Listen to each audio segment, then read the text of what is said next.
И на радио, и на телевидении. В студии режиссеры Николай Слепцов-Айдын и Мария Новгородова. У микрофона Любовь Петрова.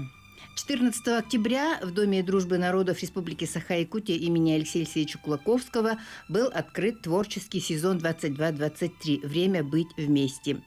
И вот о новом сезоне, о десятилетии Дома дружбы, о новых проектах мы сегодня будем говорить с заместителем генерального директора Дома дружбы народов, заслуженным работником культуры Республики Саха-Якутия Розалией Ефимовной Колосовой. Здравствуйте, Розалия Ефимовна. Здравствуйте. Дорогие друзья, мы в прямом эфире. Наши телефоны 32 00 66, 32 11 66. Во время прямого эфира вы можете присоединиться к нашему разговору и задать интересующие вас вопросы гостю нашей студии.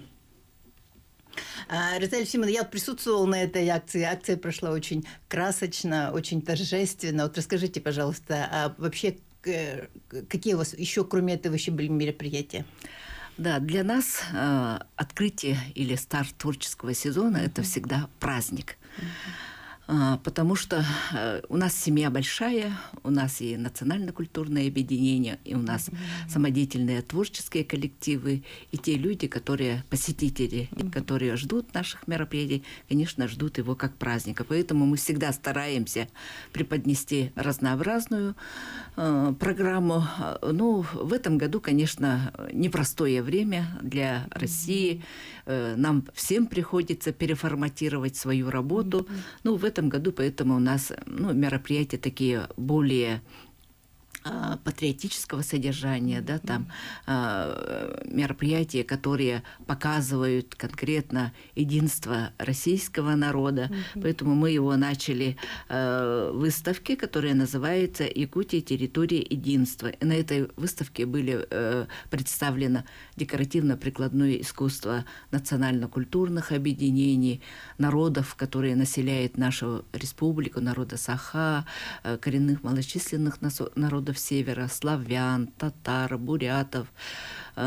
И надеемся, что наша выставка, она будет пополняться, и к 4 ноября, к Дню народного единства, она как бы заиграет совершенно другими красками. Ну и самое главное, конечно, сейчас вот кому мы должны обратиться, с кем мы должны работать, это молодежь.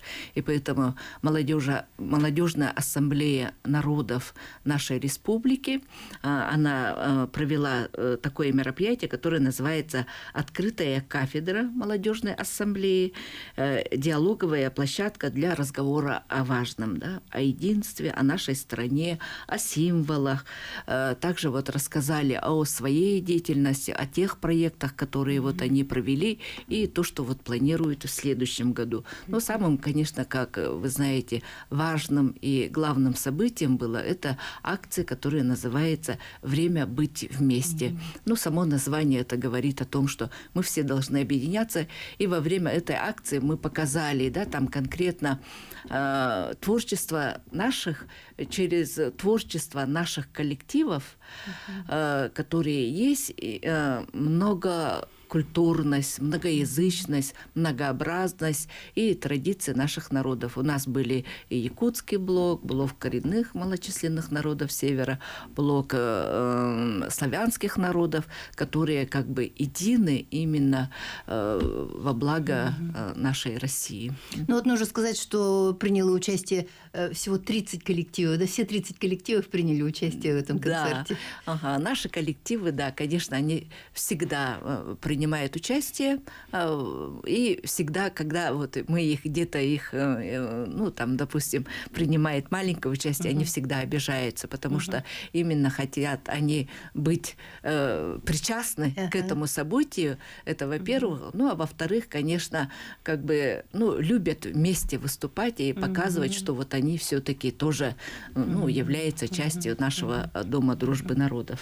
Ну и объединяющая была идея рефрена, это творчество Алексея Алексеевича Кулаковского же, да? Да, в этом году у нас в Доме дружбы народов в 2022 году год был объявлен годом Алексея Алексеевича Кулаковского к 145-летию. И вот она красная как бы линия, у нас оно все время вот идет в наших мероприятиях, ну, как бы его слова, его обращения, его благословения, его алгысы вот, к нашему народу. И было представлено много мероприятий в этом году. И поэтому, ну, именно как бы, когда мы задумывали вот наш старт, вот открытие конкретно, как можно меньше слов, там каких-то элейных, да, там каких-то докладов, или докладов, или там каких-то очень много слов с прилагательными, да, там оно должно быть конкретным, да, там или как обращение, да, там или как констатация фактов, и как всегда, конечно, те слова, те обращения, которые написал Кулаковский в своих произведениях, они оказались созвучны со временем. Да, об единстве народов. Об единстве народов, да. Но я тут тоже хочу анонсировать свою программу «Культурная среда». Вот я была на открытии этой акции, сделала запись, так что в воскресенье в «Культурной среде» слушайте. Как раз вот об этой акции «Время быть вместе». Да, и мы вот на этой акции тоже подчеркнули о том, что мы как Дом дружбы народов работаем уже 10 лет.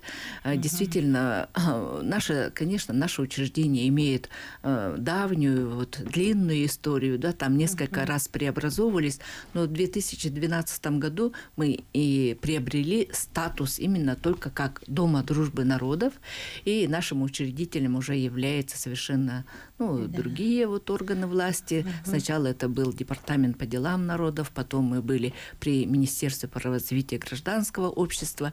Теперь нашим учредителем является Министерство по внешним связям и делам народов. Это уже одно говорит о том, что мы, да, наша деятельность совершенно приобрела другой профиль, да, там перед нами стоят другие задачи. И вот в 2012 году, вот уже 10 лет мы работаем. Да. А вот вам сложно было переформатироваться? Вы же до этого были Домом культуры, и тут сразу стали Домом дружбы. Да. Или же эта же работа велась?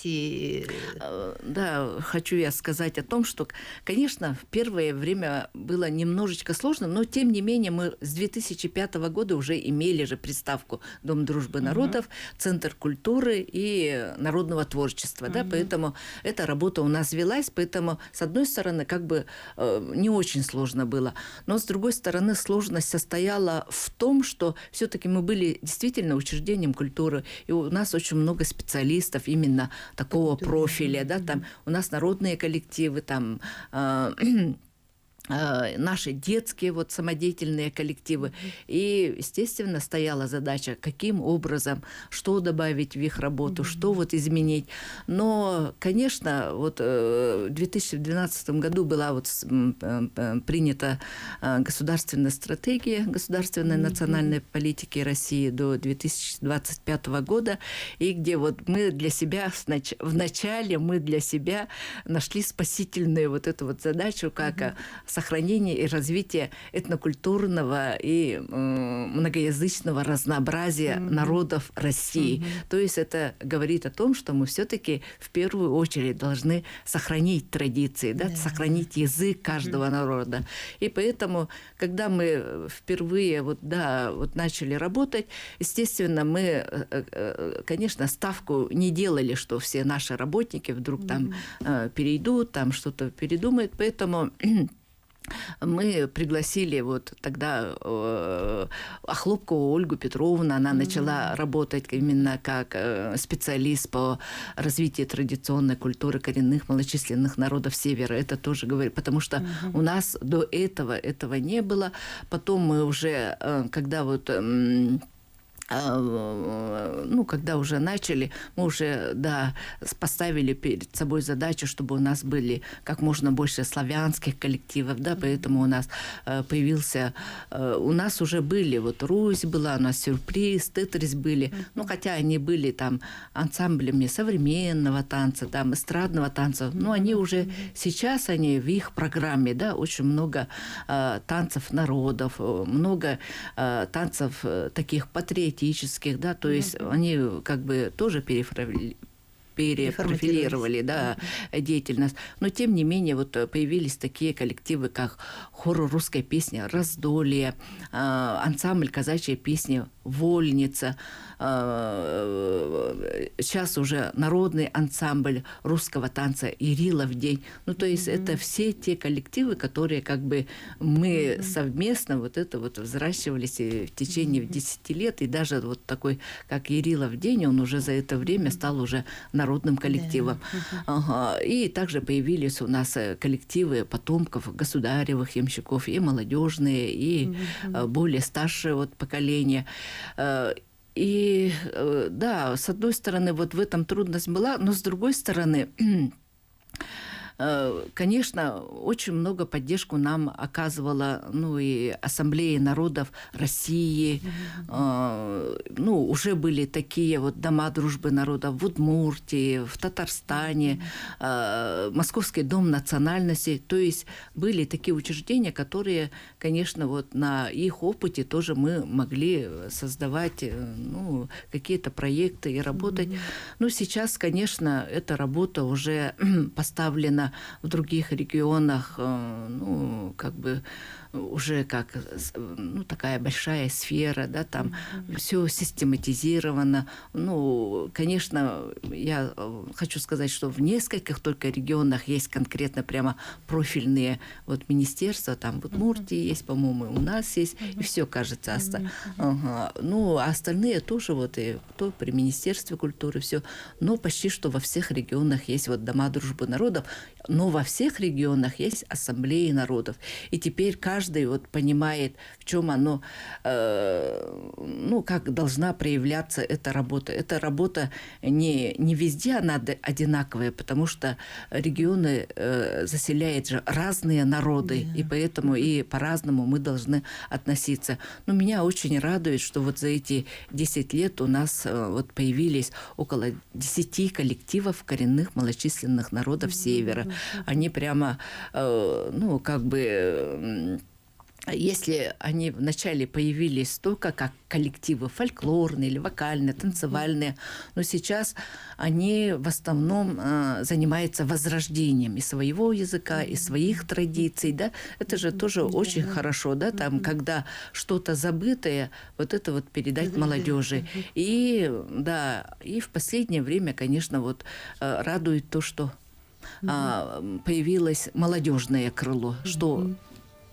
О, вопрос есть, да, или что? Нет, сейчас мы прервемся на рекламу. Режиссер нас предупреждает, что сейчас мы прервемся на рекламу. Дорогие друзья, через 2 минуты мы вернемся в студию и продолжим наш разговор. Сейчас реклама.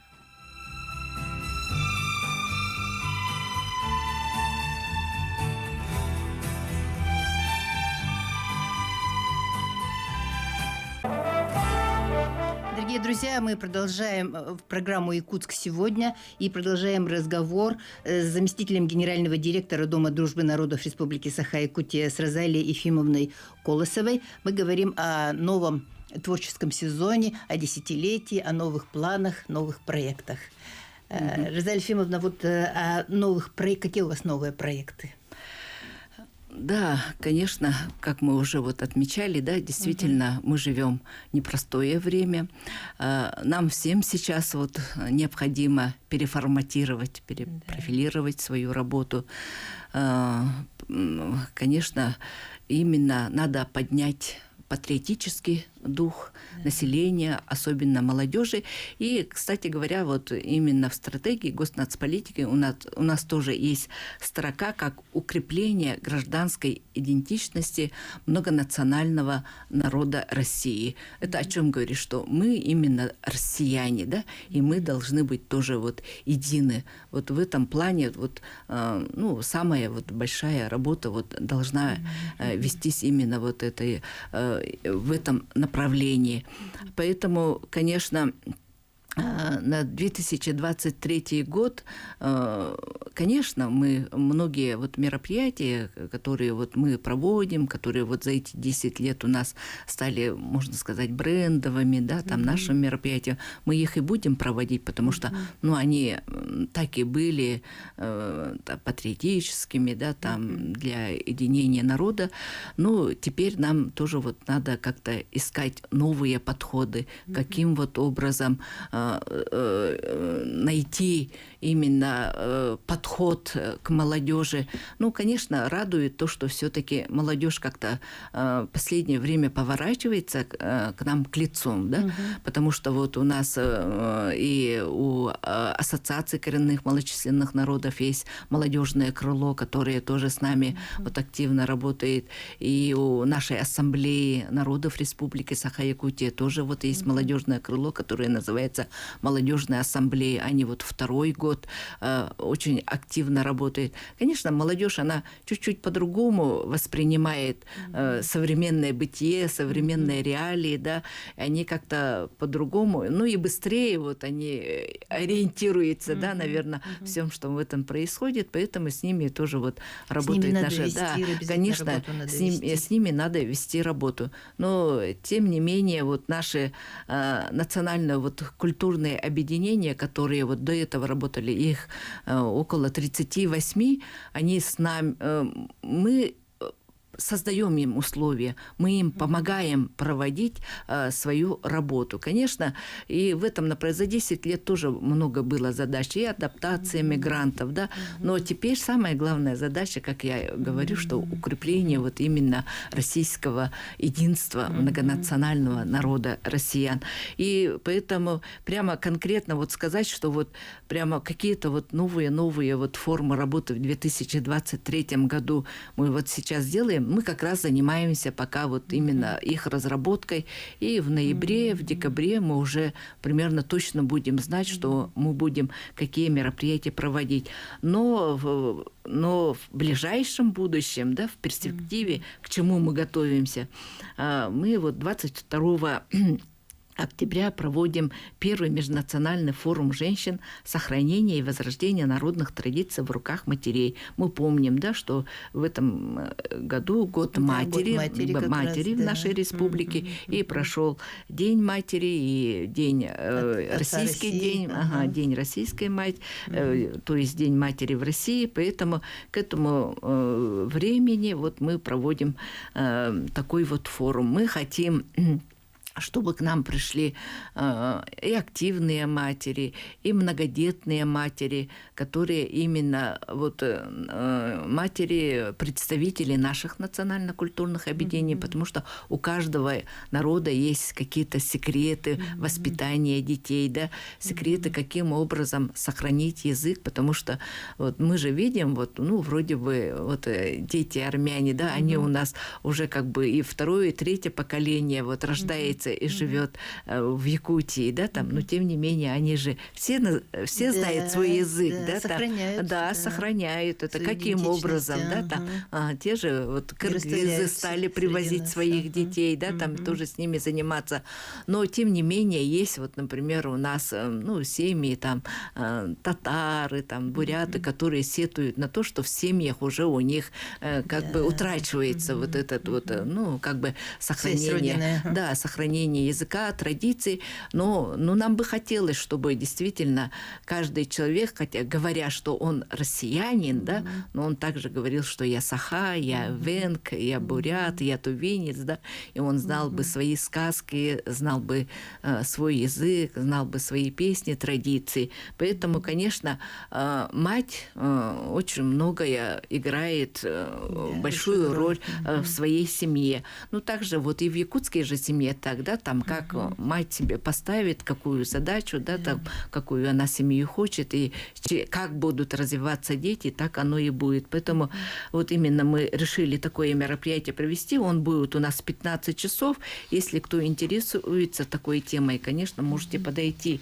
И мы самую большую вот сейчас в настоящее время ведем подготовку к Дню народного единства. И мы смеемся, что День народного единства – это наш как профессиональный праздник, да, там для нашего Дома дружбы народов, прямо как будто именно для нас создан этот праздник. И вот мы 3-4 ноября этого года мы проводим 5-й межрегиональный этнофорум «Диалог народов, диалог культур». Мы с 2014 года его проводим.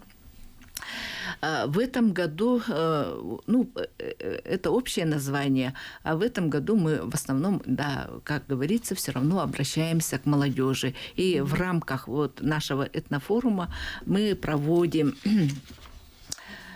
межконфессиональный молодежный диалог «Духовное единство». И вторая часть, она у нас называется «Патриотический слет лидеров молодежных организаций и студенческих советов. Путь сильной России». Все это мероприятие у нас будет проходить в СВФУ, то есть в университете, чтобы ближе быть к молодежи.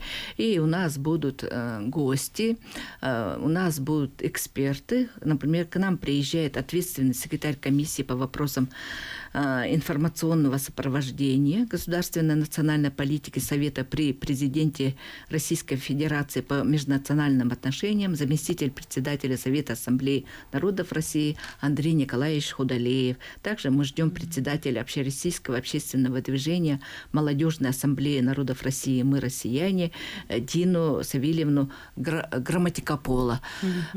И во второй день уже в нашем здании, в Доме дружбы народов, будет проведен Дальневосточный региональный межнациональный форум «Якутия объединяет. Молодежь нации. Взгляд в будущее». Это грантовое мероприятие Ассамблеи народов. Они выиграли грант в фонде президентских грантов.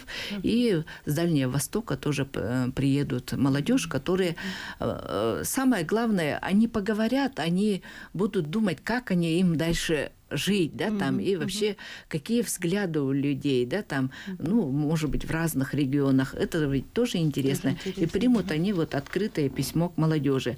Ну, а как именно как творческий проект мы проведем патриотический сбор в поддержку общероссийской акции «Мы вместе». Ну, тоже это говорит о том, что все народы вместе. Мы, вот эта общероссийская акция, она поддерживает именно наших солдат, мобилизованных, да, которые именно в данный момент сражаются, да, там против неонацистов. Поэтому, конечно, ну, тема это такая, сказать, тема это большая. Да, тема-то она большая, но мы именно, конечно, хотим именно показать свое отношение, свой дух и поддержку, поддержку вот наших солдат, и, может быть, и даже будет какая-то вот объявлена акция там гуманитарной помощи, конечно, это, конечно, ну, сейчас вот это, мне кажется, самая главная задача. Да. Ну, и сейчас главная задача это как бы и патриотическое, да, воспитание молодежи, вот как раз вот отношение к ЭТКСВО, к мобилизации, вот помощь Донбассу вы оказываете, да, среди молодежи. Да, да.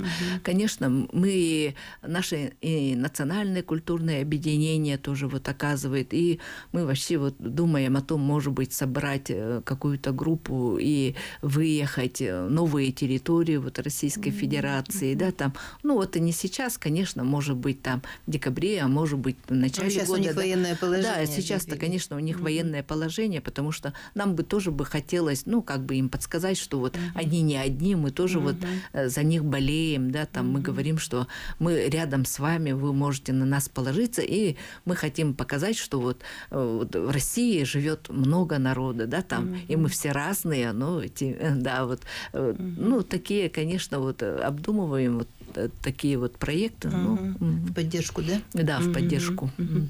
Вот вы сейчас сказали Ассамблея народов Якутии. Вот какую вы работу проводите вот совместно с Ассамблеей? Да, Ассамблея народов нашей республики – это общественные движения. Конечно, туда входят представители национально-культурных объединений, туда входят и еще отделения Ассамблеи народов в улусах. В улусах у нас в 14 улусах созданы вот эти отделения Ассамблеи, и в этом году отмечает юбилей, 25-летие Мирнинское отделение Ассамблеи народов Республики Саха-Якутия. Как вы уже знаете, наверное, второй год вот избран и работает председателем Подголов Александр Григорьевич. Да, его многие знают. Но он еще у нас является председателем русской общины. И с его приходом вот и в русскую общину, да, и в ассамблею появились очень много новых проектов. Он человек, который... Он активно грантовую политику проводит. Да, очень много вот грантов проходит, и поэтому, конечно, у многих на слуху, наверное, различные вот проекты, особенно вот с русскими писателями, да, там, конечно, вот таких вот проектов. Надеемся, что и в 23-м году вот у них будут. И, конечно, вот мы с ними работаем совместно. Это можно сказать, что это, как бы наш, и идеологический, да, там, и самое главное, те люди, которые приводят именно к нам тех людей, общественников, да, активных людей, которые вот, хотят работать и жить в этой области. У нас немножко осталось, полминуты осталось, вот как бы новые вопросы. Мы не будем начинать, да, а нашим радиослушателям скажем, что мы сейчас прервемся на рекламу, и через 2 минуты вернемся в студию и продолжим наш разговор с Розалией Ефимовной Колосовой.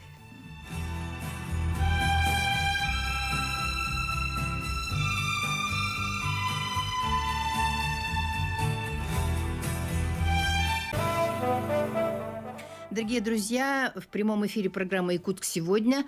В студии режиссеры Николай Слепцов-Айдын и Мария Новгородова. У микрофона Любовь Петрова. Сегодня гость студии – заместитель генерального директора Дома дружбы народов Республики Саха-Якутия, заслуженный работник культуры Республики Саха-Якутия Розалия Ефимовна Колосова. Мы говорим о работе, о новом творческом сезоне в Доме дружбы народов.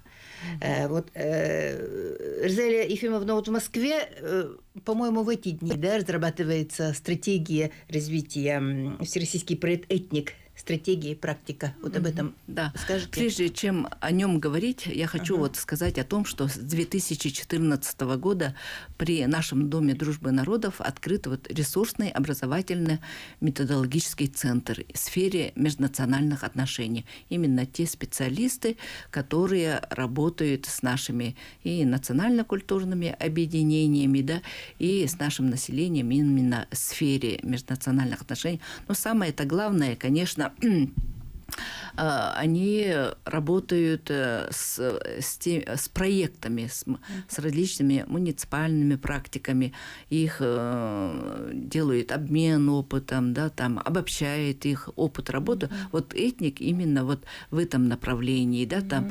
И да, вот на той неделе наши специалисты, вот руководитель РОМС Парникова Татьяна Васильевна и специалист Егорова Екатерина Евгеньевна как раз ездили на эту стратегическую сессию, потому что у нас стратегия госнацполитики, она до 2025 года, и в дальнейшем же она тоже как-то будет видоизменяться, поэтому уже идут разговоры о том, что какое направление, да, там, на что больше вот, обратить внимание. И это все исходя из тех практик, да, и, которые вот есть в регионах, то есть на что люди больше внимания обращают, да, чего они хотят. Поэтому, да, мы, конечно, вот именно вот на это «Этник», на наши Ассамблеи народов вот России очень тоже активную грантовую работу ведет. Очень много у них проектов, и мы всегда вот стараемся подключиться к ним. Ну, наверное, помните, да, наверное, что это первый раз в 2020 году у нас вот была вот премия «Гордость нации», когда вот мы именно тех людей, которые... И первым у нас лауреатом был Добрянцев, Анатолий Анатольевич, который ушел. И в прошлом году вот лауреатом стал именно наш РОМЦ, который разработал мобильные приложения Содружества, куда вот именно в это приложение могут войти мигранты, и для них там все конкретно указано, какие документы, что делать. Ну, вообще там конкретно рассказывается и там о нашей республике, о России. Практическая помощь. Да, и практическая помощь оказывается. И вот именно вот за разработку вот этого вот приложения вот тоже вот наши специалисты стали лауреатами вот этой премии «Гордость нации». Тоже вот, ну, для нас это тоже гордость. И вот в этом году оно тоже как бы продолжается. Теперь уже и муниципалитеты отправляют. Вначале это мы как бы обобщали. Теперь уже могут и общественные организации, вот кого вот они хотят, и тоже могут предоставить кандидатуры именно для этой премии.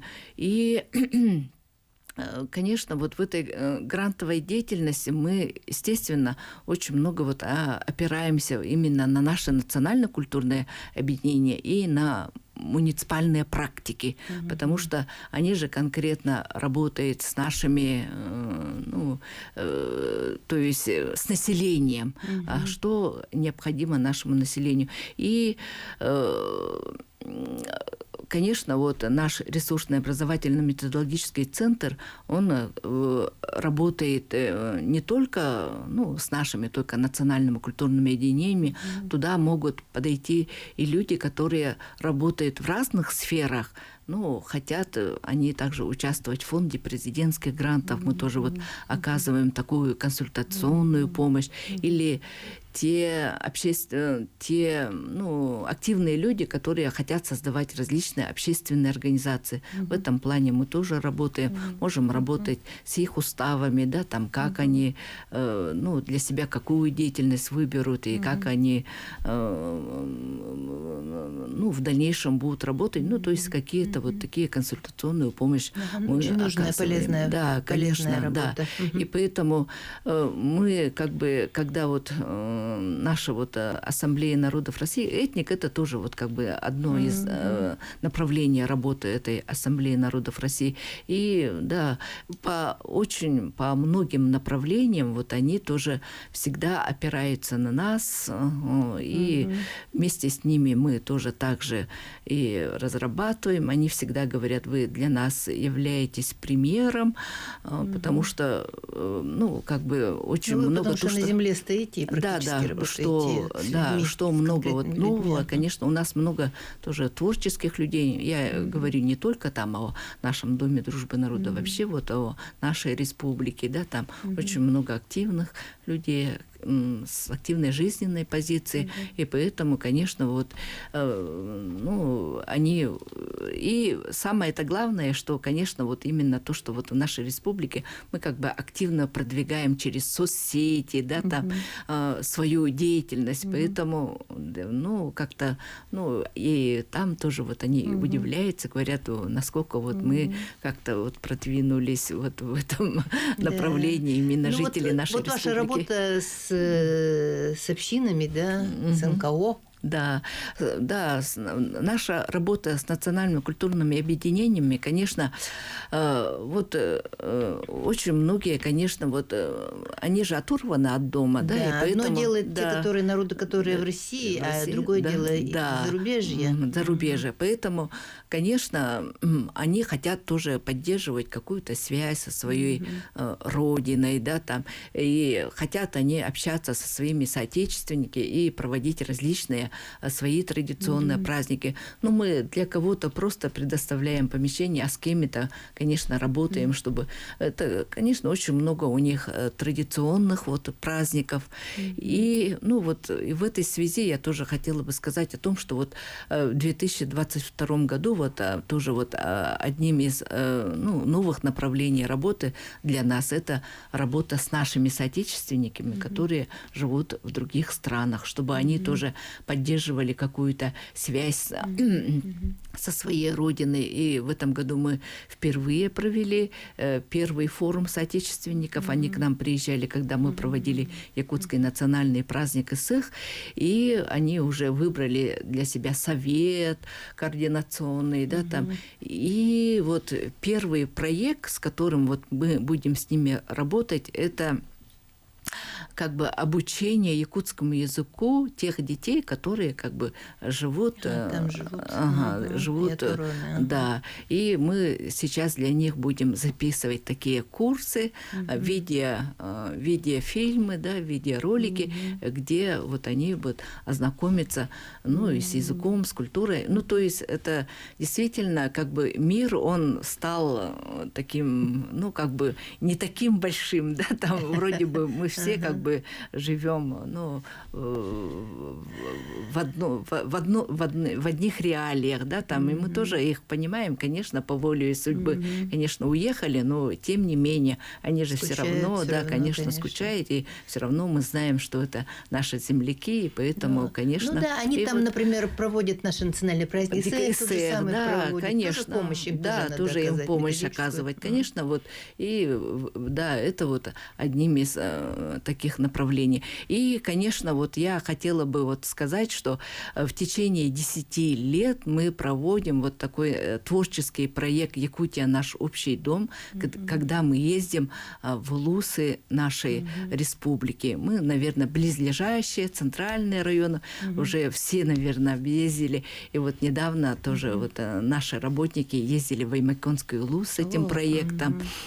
Конечно, ну, для нас это тоже, вот мы, ну, в Северные улусы там редко выезжаем. И если выезжаем, то 1 или 2 специалиста, а тут где-то 6 человек вот выехали, ну, тоже вот как бы рассказали о своей работе, провели различные там семинары, встречи тоже вот с общественниками. Они же тоже от нас ждут, и наши говорят, вот когда мы приехали, они же прямо ждут новостей, как мы работаем, как можно работать, что можно делать, нового, да, там, что нового. И в 2023 году у них будет проведен ИСЭХ Аланко, и они хотят, чтобы тоже разные народы к ним приехали, ну, показали свою культуру. В этом году вот именно к юбилею Кулаковского мы вывозили детей в Татинский улус. Татинский улус тоже вот показать культуры именно традиции якутского народа. Ну и в конце я хочу сказать о том, что, конечно, у нас очень обширная работа. Я хочу, чтобы наши горожане, жители нашей республики тоже активно приобщались к нашей работе и поздравить их тоже с приближающимся Днем народного единства. Может быть, у кого-то есть какие-то, ну, задумки, проекты, тоже бы они могли бы, конечно, потом поделиться и обратиться к нам. Конечно, хочу пожелать всем благополучия, мира, единства, ну и оптимизма, наверное. Все будет у нас хорошо. Все будет хорошо, победа будет за нами. Да, победа будет за нами. Дорогие друзья, я напомню, что в прямом эфире приняла участие заместитель генерального директора Дома дружбы народов Республики Саха-Якутия имени Алексея Алексеевича Кулаковского Розалия Ефимовна Колосова. На этом наша программа завершена. Я благодарю вас за участие, за интересные рассказы, за информацию. На этом наша программа завершена. Мы прощаемся с вами. Желаем вам всего самого доброго.